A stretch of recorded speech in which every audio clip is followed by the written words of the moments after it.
Hello again, this is Nick Roach, and I'm going to talk today about emotion. Everybody is emotional in one way or another. What we accept usually is that a situation happens outside of ourselves and it makes us emotional, unhappy, angry, jealous, frightened, whatever it is. That has happened and that has made me emotional. And sometimes I might react from the emotion, and now I am responding to it, and that is the connection. That is usually understood. What is not so widely understood is that the connection goes far deeper than that. You've heard the expression, everything is one. It's repeated all the times in all the spiritual groups, all the magazines. Everything is one. Everything's connected.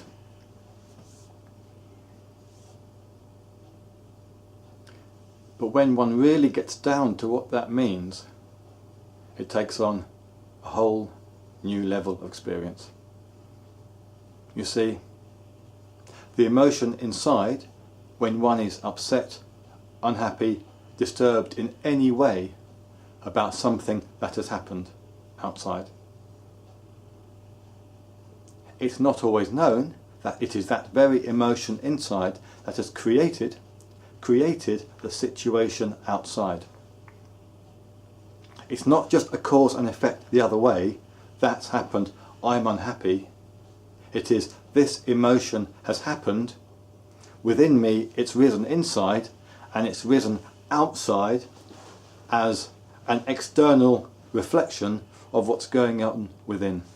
They are one and the same. They are not separate.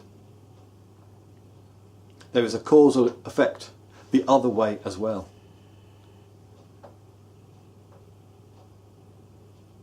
So how does that help us? Well, actually, it's quite amazing, because it is perfectly possible to face and dissolve, to make emotion conscious, to dissolve the separation, and in doing so one dissolves the external situation as well. First of all, one has to do what one has to do outside. Whatever is required, whatever action one needs to take, one has to be prepared to take it. Because when there's something wrong outside that one knows, I really should do something about that, and I don't, no amount of trying to dissolve the emotion inside is going to make it go away outside if there's something I should do and I'm avoiding taking action. So that is the first thing. Have a look consciously, intelligently, not imagine and think about and daydream and worry, but look at the situation. Is there anything now that I can or should do? There may not be. There may be. And sometimes it's purely making a conscious decision. Tomorrow I will do that. I will speak to that person. I'll make that phone call. I'll buy that thing, whatever it is. I will do something. I will do that. And purely having made the decision to take the action, even without doing it, is enough for the mind to go, okay, at the moment I've got that in hand. Then comes the extra tricky bit. But when one learns this, it will transform the life, your life, as it transformed mine. When there's an emotional situation, disturbance, it happens in me, around me, and I'm upset or agitated, the usual way to respond is to think about it. It's to go into the imagination, remember what's been going on, remember the problem, think about what's happening now, think about what's going to happen in the future, think about what I might do or might not do, what I have done and haven't done. And it's all in there, I'm all in the imagination, and all the emotion is in there as well. And it's all jumbled up, going round. But it can be stopped. At any moment, when I'm aware of, often it starts with the breath, that calms the mind, aware of the breathing, aware of the body, I'm here. The moment you do that, your awareness is anchored to physical reality. You're home, you're back, you're in your body, you're fully conscious and aware. And you'll find when you do that, you'll still feel the emotion, and you'll still be aware of the situation that causes the emotion. The problem, you'll still be able to know that it is a problem even when you're aware of your body and you're conscious. And that is the state you want to hold. That balance between being aware of the moment now and being aware of the problem, the external situation that's causing the emotion.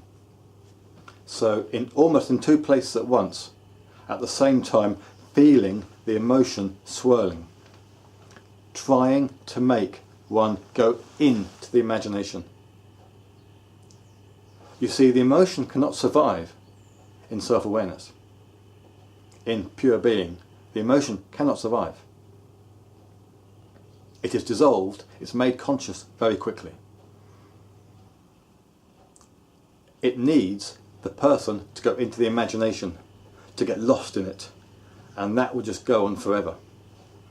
So by staying aware of the body, I'm here now, aware, feeling the emotion swirling and churning of the problem, knowing what the problem is, but I hold on to the knowledge and hold on to where I am now, the emotion has nowhere to go.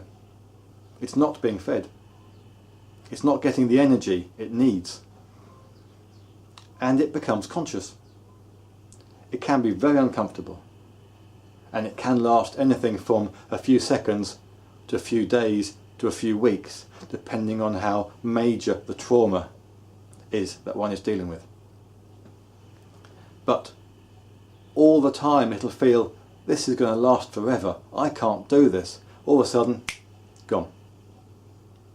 And it's like, oh, when did that go? Everything's all right now. Now usually one will find the situation externally will have gone as well.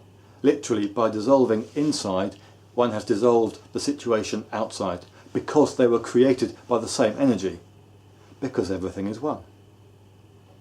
Or the situation is exactly the same, and yet for some reason it isn't a problem anymore.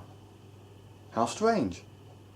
It was my emotional attachment, fears, worry that were turning it into something it wasn't. Either way, the problem inside has gone. I have no more problem in that instance. The emotion has been made conscious, and I am that much more conscious and that much more self-aware. And you've heard it said in spiritual teachings that one is like carrying a rucksack around with rocks and stones of all the emotional problems of past in it. Well, what this process does is every time I'm faced with a difficult problem, an emotion comes up, it's one of those rocks. And instead of making it bigger and putting it back in the bag again, by making it conscious, by dealing with it in the moment now, that emotion has gone. So I'm literally emptying the sack. And eventually, in enlightenment, there is no more sack. It's the body itself, the attachment that's creating the entire separation in the first instance, is what one is dissolving. The attachment to purely being separate, as opposed to the attachment to having excitement and stimulation. So now a difficult situation comes up, and usually now there's the knowledge that a problem might happen. Even before it's happened, I feel a slight disturbance. The intelligence comes on, what's that? Dissolve it quickly, and the situation never happens. I've already dissolved the problem inside, the emotion, before it happens outside. So it never happens. So bit by bit, whenever a difficult situation happens now, and they're usually very mild, straight away on it, deal with it, gone. So there is no rucksack, there's no rocks coming out from the back now. It's purely in the moment, just dealing with things instantly.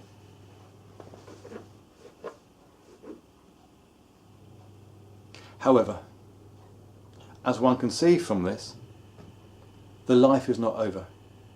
No matter how enlightened someone is, the fact they still have a body and arms and legs, they are separate. And it's the emotion within the one being, it was the emotion that separated and created the here I am, because that's over there. It's the emotion that caused the separation. And then the attachment to that separation, the emotion, the stimulation, is what kept the place going. So while one has a body, while one is separate, one is still emotional. And that's okay, because although there's a big thing about not being emotional, not having the ego, it's also responsible for all the wonderful things that happen here. All the amazing experiences one has in life in being separate is a result of the emotion creating the separation.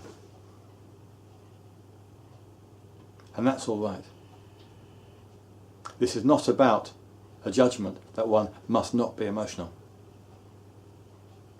This is about the choice, if one wishes it, to be more conscious and more self-aware and more responsible for one's life. But you don't have to. There is only one life. And you are it. You're feeling it now. So it doesn't really matter what you do. This is your life. Enjoy it as you wish. Thank you.